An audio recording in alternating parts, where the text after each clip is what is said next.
దేశ రాజధానిలో అష్టలక్ష్మి మహోత్సవం నేత్రపర్వంగా సాగుతోంది. ప్రగతి మైదానంలో ఏర్పాటు చేసిన రకరకాల స్టాల్స్ సందర్శకుల్ని ఆకట్టుకుంటున్నాయి. 3 రోజుల నాటి నుంచి జరుగుతోన్న ఈ మహోత్సవం రేపటితో ముగుస్తుంది.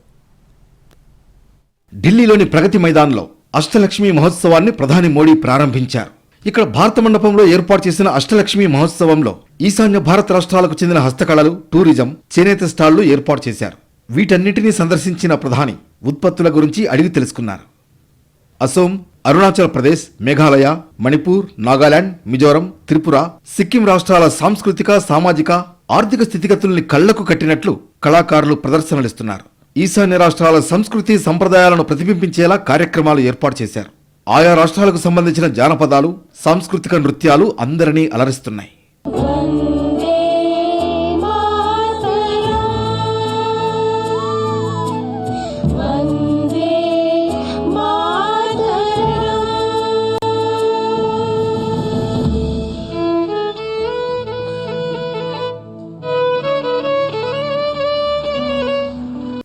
అలాగే ఈశాన్య వస్త్రధారణను ప్రతిబింబించేలా ఫ్యాషన్ షో కూడా జరుగుతోంది. ఈ సందర్భంగా 8 రాష్ట్రాల ముఖ్యమంత్రులు రౌండ్ టేబుల్ మీటింగ్లలో పాల్గొంటారు. బయ్యర్ సెల్లర్ మీట్లు కూడా ఉంటాయి.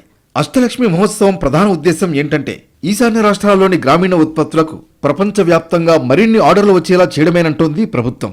దీని ద్వారా ఆయా ప్రాంతాల్లో పర్యాటకానికి, పెట్టుబడులకు మార్గం ఏర్పడుతుందని ఆశిస్తున్నారు. ఈ మహోత్సవం రేపటితో ముగియనుంది.